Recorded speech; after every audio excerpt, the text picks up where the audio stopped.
We check out the artwork over the man's left shoulder, which is very, very pretty, very, very nice. And so now it's time to go fully loaded in hour number 2 to bring in our buddy Nino Torres from GOLTV, where we always greet the man and we go, yellow, yellow, yellow. What is up? Yellow, yellow, yellow. Soccer Down here, fans. Nino Torres with you on this glorious and absolutely stunning Thursday. No, I'm just kidding because it's all just great and it's horrible. It's a horrible day, but it is a beautiful day inside. All right. So thank you for being here today, and thank you for having me, man. As always, it's always fun to see you, my friend, and to catch up on things. And as always, I don't look at your list because – I want to be just as surprised with my reactions to the topics that you bring to the table. And I did glance to topic number 1 and plug something back in. Whatever just happened, you're not as crisp. So something happened. Did something come unplugged real quick? Yeah, no. Can you hear me now? Yeah, you're good. Okay. Good now. I'll just make it. You're good. You got it. Okay. We were discussing yesterday what went down with the men's national team with the U.S. And a lot of the folks that watch the show and listen to the show, I said it was like you went out in your backyard in your farm, and you see that stick that just kind of fell out of the tree, that really long, thin stick, and you sit there and it's like, yeah. Someone gets me mad. My dad gets mad. He goes out back. He finds that thin stick, and he's just going to come after me with it. Like if I broke the window with the baseball, throwing it in the backyard and I broke the glass. He finds that stick. He's coming after me with it. That's what it was with the men's national team. It was boot or belt to you-know-what. And it's interesting that yesterday it was announced that the national team of Uruguay is having a presser later today. Is this it for Marcelo Bielsa? Was this where the protege, the young man who had his parents answer the door in the middle of the night and let Marcelo Bielsa in, who was coaching 3 hours away? It's like, I want to see your son. He goes into the bedroom, stares at him, pulls back the covers. They look at his legs. It's like, all right, get him on the bus. You have the protege take the mentor out back and get a whooping on him. Is this it for Marcelo Bielsa? Most likely it is. And the same press conference on the same place at the Centenario when happened when was it 2019, when they decided to fire Oscar Tavares to bring in a new coach. And this is when Marcelo Bielsa goes for press conferences, something big happens. Something big happens. He doesn't call for press conference just like that. Mm-mm. No. And I've witnessed many of those episodes when he always comes up with bold statements. In this case, man, it's so hard because out of this is the last run of Marcelo Bielsa with the Celeste. Okay, out of the last 18 games, he won only 5. 5. He was outscored 16-14, and in 10 of those last 18 games, Uruguay didn't score a single freaking goal. In 10 games out of the last 18. Okay. And of course, since day one, he was facing adversity. He was facing a big group of the elite circle of soccer in Uruguay. Didn't like him, right? Talking about the presence of clubs, talking about the media. He was fighting against the media over and over again because it's almost a capital sin to have an Argentine coach in Uruguay. We're 4 times world champion. Why you have an Argentine coach? We have enough talent here. Like, all right. So it's that chauvinism that affects a lot in soccer all over the world, especially in these countries and especially in my country too. And but I think he lost the touch with the team. The team doesn't produce, and it doesn't help either having key players getting injured. Yeah. Right. Darwin. The last steps of Suarez. Many people in Uruguay are not happy with Suarez. Why you stay in the national team? Why you just don't quit? Man, you're an old man. Just go have fun in Miami and have some margaritas with Messi, and then just leave this national team alone. The team, the intensity that Marcelo Bielsa's teams require, he doesn't have that. So you have many pieces that of this puzzle that they're not coming in together, and on top of that, getting beat by all due respect, the U.S. men's national team, right? But I'm sorry, it's kind of like offensive for you to want to get beat by the U.S. Okay, so all right, yeah, for my U.S. fans, but it is what it is, man. So we're talking about four-time world champions and getting beat in and by Mauricio Pochettino also. So that's way too many factors, And the last time that Uruguay got beat by 5-0 was 25 years ago. Wow. 25 years ago by Colombia. All right, so it's a long time since since the Celeste 8-5 goals in a game, But I'm pretty sure this is gonna be it for Marcelo. He's done.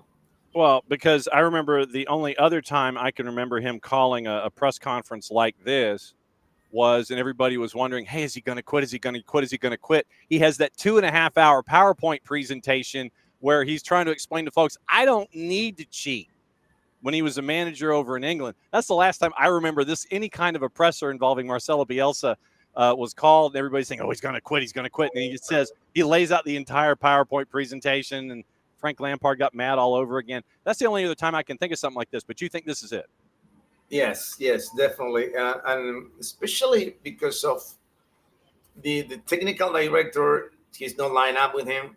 There's in Uruguay, there's this what's it called? It's soccer council. That's what they have. I will never understand what the freak is a soccer council that it works in Uruguay, and they take the decisions. And in that council, 75% of the members don't like Marcelo Bielsa. Wow. So they got a meeting yesterday. They arrived to Uruguay at 7 in the morning. The meeting was at 9 in the morning.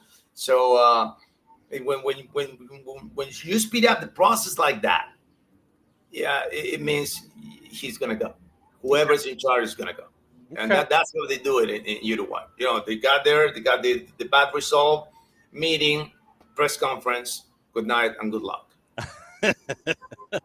And that's not it, Johnny. But the problem is they don't have any. The World Cup is around the corner. Mm-hmm. All right, the World Cup is around the corner. The next time they're gonna play is in March.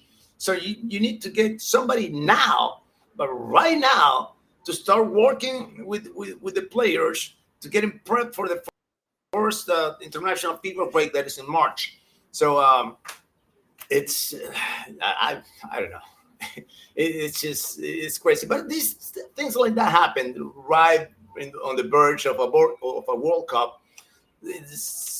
Soccer drama happens somewhere. Someone is losing the job. Someone is coming. Someone is getting injured. And please, talking about injuries, I do want to see all the superstars healthy for the next World Cup. That's my wish. Absolutely. Topic number 2, and we mentioned it's same things going on in Jamaica. Steve McLaren, after he didn't qualify, he resigned, and he was apparently in tears. And there's some backstory to that. We'll get into that after later on this hour. Parrot and the Peaky Blinders got World Cup playoff business lined up. That's some obscure British television, man. I know, and you know what? It's I remember the first time Peaky Blinders got referenced. Because hey, that's what these guys are, man. They're badasses, man. They're badass players, man. That's what Ireland is doing, especially when I watched that game against Portugal. I was like, oh, this is. Of course, I have doubts about my candidate to win the World Cup next year after this performance. But then, Cristiano gets sent off, and then the next game they just destroy Armenia. I mean, they put 9 goals on them, but that the focus wasn't there. The focus was between Ireland and Hungary. By the way, I think this Hungary team proved that they were overrated for me. Many people would not agree with me, but for me, they were overrated. But they got talented players, but you gotta put the pieces together. So we paired right 2, not 1, not 2, but a hat trick, brother. A hat trick in an away game in the very last second of the game. It wasn't a beauty. It was just pure hustle, man. And that brings you the fighting Irish. That's what they are, the fighters. The fighters, and they deserve to go, man. I don't know what is going to happen. They're playing Italy in the playoff. So I'm telling you now, after hearing Gattuso crying, whining, and complaining, I don't know. It might get the chance to miss the World Cup again. Yeah, Italy. That's the most likely scenario for me. I'll put all my money on the Irish to go against Italy all day long, brother, all day long. Yep, our Nick Alifi, who is a part of our Soccer Over There program on Monday nights, he is already sitting there saying, nope, it's not going to happen for his Italy at all. It is not going to happen for Italy one bit. He is not optimistic that they're going to get out of that first matchup. And it's just crazy, right? Because Syria is regaining their status of one of the top 5 leagues in the world. Inter is winning. They got into the finals of the Champions League. Players are getting better. You got players coming into the league, like not as they used to, but at least they're regaining status as a league, but known as a national team. That the success of the Syria is not translating into a national team, and that's a shame, man. That's a shame because there's a lot of Italian players I would love to see in the World Cup, man. Well, the larger issue, and this is an issue that we have seen here in the U.S. with the women's side, is that Italy's national team only wants to work with veteran players. They want to work with the older players, and they stay with those older players and that generation too long, and then you have that smash of, okay, they've all hit the wall. We've got to redo it, but we're going to redo it with veterans. We're not going to integrate younger players into the Italian roster. So it's a seamless transition of the older players phasing out, the younger players phasing in. It literally is veteran, smash, veteran, smash. There's no growth to where you can have the 20, 21, 22-year-olds come be with you for 2 cycles. It literally is hanging on to folks too long and not fixing the problem with younger players, but fixing the problem by thinking you can put in more veterans and that'll fix the problem, and it doesn't, and you stick with your tires in the mud the whole time. Exactly, and that's what for Germany worked out for a while. I mean, for a long time. I want to say for like I don't know how many years, decades, that there were only veteran players in the national team. And Germany, if you go to history of the World Cup, is probably, I mean, if in the whole picture, I think Germany got better numbers than Brazil, even though Brazil got 5 cups and Germany has 4. All right, so this is right there for me. Overall, Germany is the best team in the history of the cup if you combine all the numbers. But what I'm saying is that usually in Germany there were veteran players, 82, 86, 90, reaching the finals in 3 consecutive World Cups. But then it came after the 2002. And then when the Jurgen Klinsmann takes the national team in 2000 for the 2006 World Cup, they were like, all right, we're missing something up here. We're messing up here. Let's change it. And they started to work. And it took 10 years from 2004 to 2014 to get back into the finals and to win again. And now they got to redo it again. They get into another cycle because the game changed. The game changes every day, brother. Every day. We were just having a discussion about the number 10 in Peru that they were complaining about. Wow, there's no talented number 10. You should retire the number 10 because brother, the number 10 per se doesn't exist anymore in the game. You don't have that creative player that was the number 10. No, that doesn't exist anymore. That's why we got the 6 and the 8s now. It's a different dynamics. So don't talk to me about that we're missing a number 10. We don't have it because the game doesn't need a number 10 nowadays. Yeah.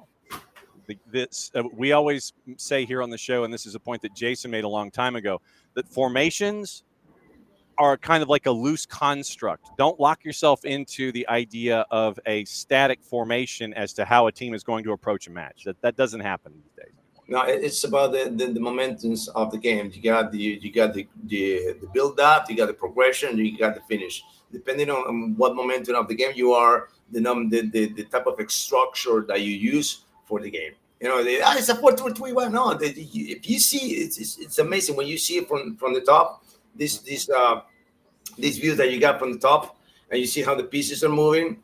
The structures usually go into 2-3 players at a time per line. It doesn't go, it's 5 in the back. No, there's not 5. There's 2 now. There's 3 now. And you see how the pieces are moving, and it's just the flow of the game is just fantastic. That's why we need to see. I mean, to educate the people in terms of when it comes to tactics. That it's not about it's a 4-3-3. It's not about that, brother. It's about the momentum. It's about how you apply your pieces. Where do you put the players? Who gets the most out of you in what position, and so on and so on and so on. The game is beautiful. It's a beautiful game, but it's a complex game too. William Wallace was alongside with McLean on the trenches to get it done for Scotland. Topic number 3. Brother, man, I don't think I recall a game like this with so many spectacular goals in one single game. You see the bicycle kick from McTominay, and then you got what's that? The man goes to Italy and he's eating real tomatoes. Yeah. It's just like when he was at United. I like it when he was at United, right? But many people that didn't. So I don't know. He was a leader on this game. And this brings me to this topic, right? Well, the 48 team, we're gonna keep talking about World Cup teams because there are more topics in there. Mm-hmm. But I kind of like it. I kind of like the number of teams now. We kind of extended the drama now because now you got the draw for the playoffs, and the thing keeps going and going and going. By the time we're gonna play in March, the playoffs, and then the World Cup's in June. Mm-hmm. So it's like we got a 8-month World Cup kind of thing, huh? And it's kind of cool, man. It's kind of cool. Yep, and when you have a game like we saw with, I've started nicknaming him McTominay because of the Italian influence that Scott McTominay has had. The dude's styling. He's wearing the Italian custom-made suits. He's got the hair slicked back, kind of like Pat Riley. He's got the handbag, when he's walking into the stadium now, and so he's all glowed up. I mean, he is a different cat now that he's been playing in Italy, and now you've got what happened with the game. You get the man advantage with 30 to go. They score. It's tied. 3 minutes and 34 seconds later, it's tied at 2, and then you get Kieran Tierney who comes off the bench, and he goes through that window, and it's 3-2, and then you launch from midfield, and it's 4-2, and it's all crazy, and people are crying and everything, and it was really cool. And it's fun for me to see that drama here on the last day. And speaking of drama on the last day, CONCACAF had Thunderdome. Yeah. And I literally had Golasso on the Big 55 where I'm watching all 6 matches at once. I had the Curacao match here on this particular on the laptop. And so I was going all over the place with Curacao. Good on them for making it in. It's just beautiful. It's beautiful. It's 150,000 people live in that country, Johnny. It's that you went 2 times to the Atlanta United Stadium, and that's it. That is two full Mercedes-Benz Stadium matches for Atlanta United. Literally, that's 162,000 people. If you opened Mercedes-Benz Stadium for two big matches, that's you feel the entire country. That's the entire country of Curacao. Absolutely. And do you see what's this Costa Rican coach, the Mexican guy? Forgot his name, man. Costa Rica. He's probably going to get run out on a rail. Piojo Herrera, he's another coach, man. That I don't know. Sometimes coaches, you gotta man up, brother. You just gotta man up. I don't want you to say. I'm not saying that you gotta be tough. No. Just man up. Assume your responsibility. And he said, "Yeah, it's my fault." They're like, "Okay," and then he was like all daunting and like, "You just lose the spot, brother. So can you be a little bit more humble and apologize at least or something?" No. When the character eats alive the person, we have a problem. We have a problem, and that there are many of those out there, many. But you get Curacao great as a first timer, and we've also followed the story of Haiti with everything that has gone on there with all of the political. And it's the political strife and the violence and everything there. Haiti can't play in their own country. They have the hurricanes and I mean, they got to play in Curacao, and they got it done in Curacao. So Haiti is just as great a story, if not greater, than the first timer for everything that they had to fight through to get into the tournament. I know that reminds me of that. I mean. Kinda of that story of El Salvador for 1982. There's a documentary, Johnny. I don't know if you know about it. It's called Uno. Uno. Check it out because it tells you the story. The story of El Salvador going into the World Cup and all they have to go through. There was a war going on in the country. The story is just great. But at that. I was like, all right, this is very similar because all the different stories that they went through, different burdens that they went through in Haiti and El Salvador, but at the same time, they're kind of similar, fighting all to overcome all these obstacles that teams like mine, for example, doesn't have to go through. Everybody here is you got a 5-star hotel, you got the charters, you got the flights, you got first class, you got everything. And still you don't qualify, right? So these guys that doesn't have where to play, where to train, and then they go to World Cup. That's remarkable, man. That's just remarkable. I'm so mad about my team right now. No, that's kind of where we are at this part of the qualifying cycle. It's like you know what you could have done, you know what your team should have done, and you're looking at folks that, for whatever reason. They've got the as it was referred to. They have the garra that it is there, and they find it at that moment. And there was the pregame speech in the Haiti locker room. I saw it. Where you have the team captain mentioning that literally they would have Haiti, they would have the people of Haiti laying down money at the players' feet that was the equivalent of like $7.50 US. And because they don't have water, they don't have clean water, they don't have all the food, but because of the sense of pride that they have and everything that they've accomplished to that point, the people of Haiti would lay their money down at the feet of those players for everything that they have accomplished so far, and they go out and get the result that they needed to get into the World Cup. I know, and I said this many times during my broadcasts. Which fuel gets the most out of you? The fuel that you give, the hunger for glory, or the hunger for survival, right? It's a different kind of fuel. Sometimes the hunger for glory, it's better because it's better quality and ended up being dominating the other team. But sometimes hunger for glory, that fuel.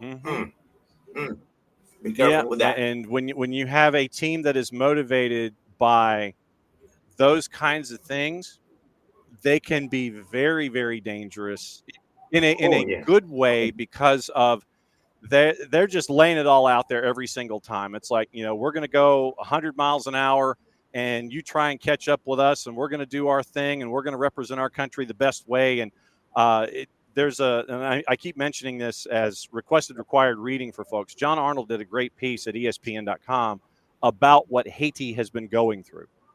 And after the assassination of the nation's president, I want to say 3 years ago, you have all of the gangs and all of those kinds of criminal element that are really in charge of the country now. And they can't play at the national stadium because once the president was assassinated a couple of years ago, the lead gangs were like, oh, that place looks kind of cool.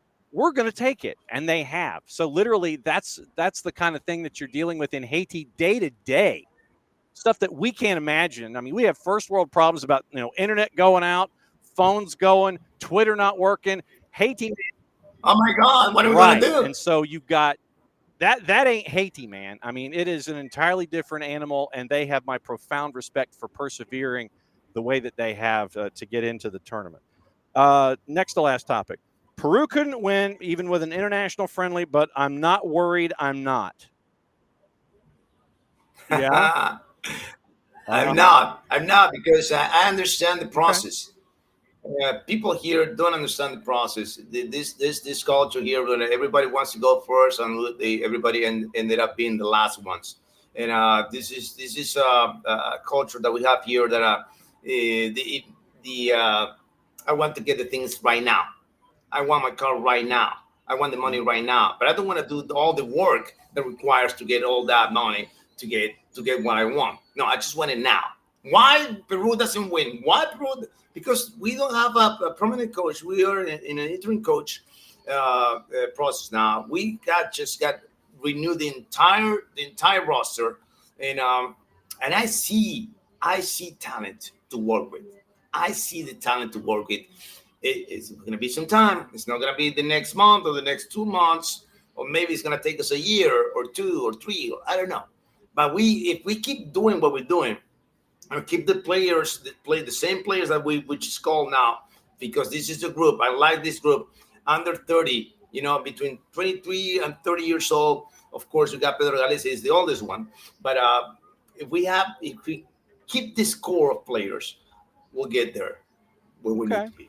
And Gillespie looking for a home in Major League Soccer or someplace else where it can fit his massive salary. So that's going to be one of the storylines in Major League Soccer in the offseason.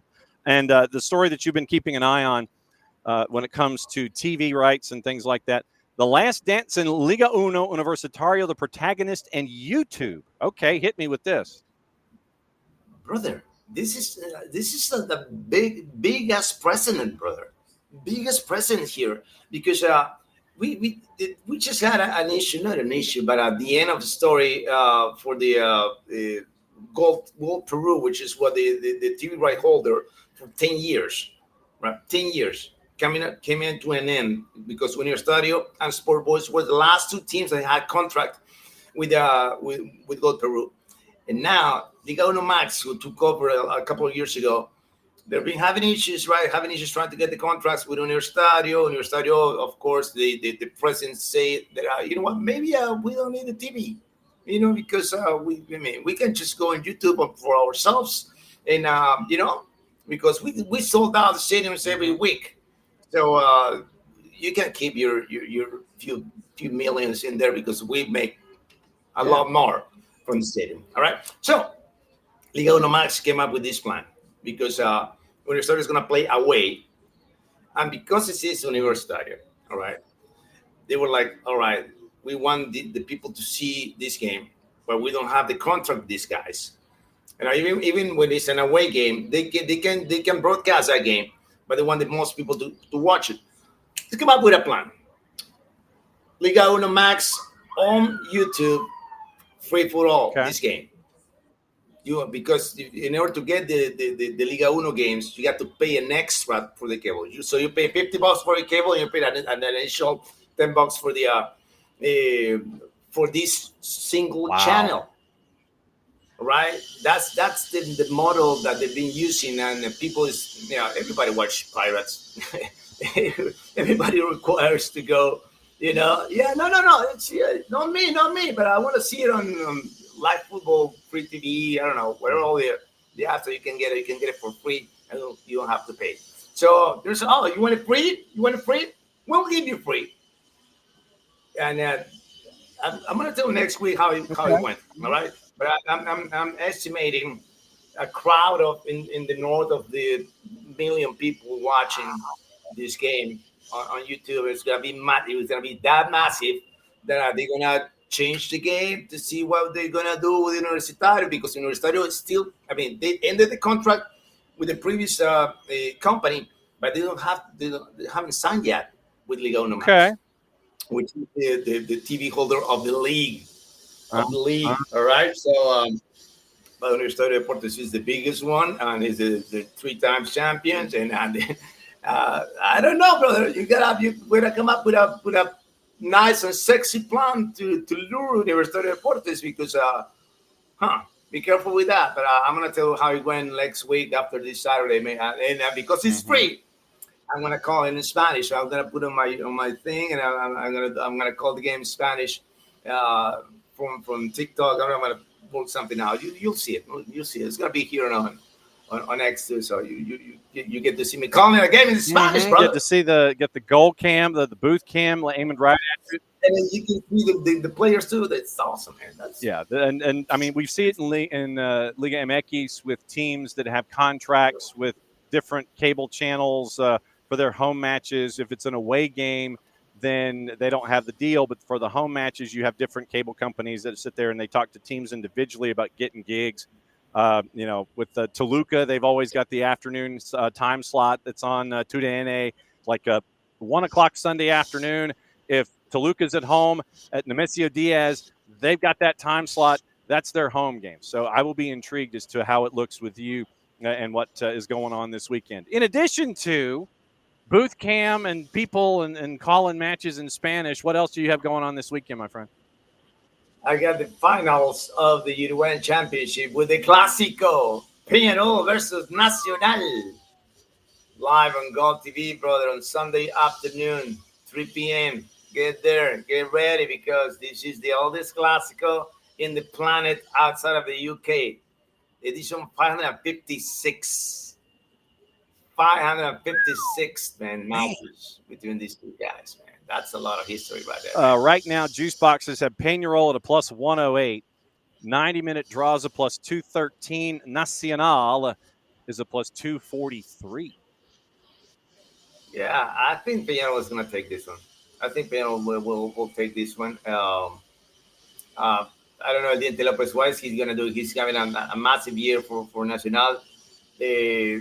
But I think that Peñarol overall is a more compact team, very elaborated. They got more weapons, and I think they're gonna take it. And plus, they won the Apertura, they won the Clausura, they won the Nacional. They win a single tournament in the year, and I'll be so mad if they win. I'll be so mad, to be honest.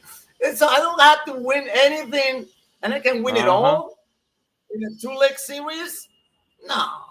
Oh, of course. Right now on Liga Uno Max, it is Liga Uno Max Radio. That is what they're showing right now as they're blowing through everything when it comes to all of their content. As always, my friend, great to see you. Great to catch up. Great to take the tour of the planet, and especially in South America and the cup that the world's chasing after in 26. Be safe. Have a fantastic weekend, and we will catch up with you. May the pipes be pipey. May everything be the way that it's supposed to be, as we can't wait for Peñarol and Nacional. We'll catch up with you again next week. Great to see you, my friend. See you guys. There goes Nino Torres, everybody.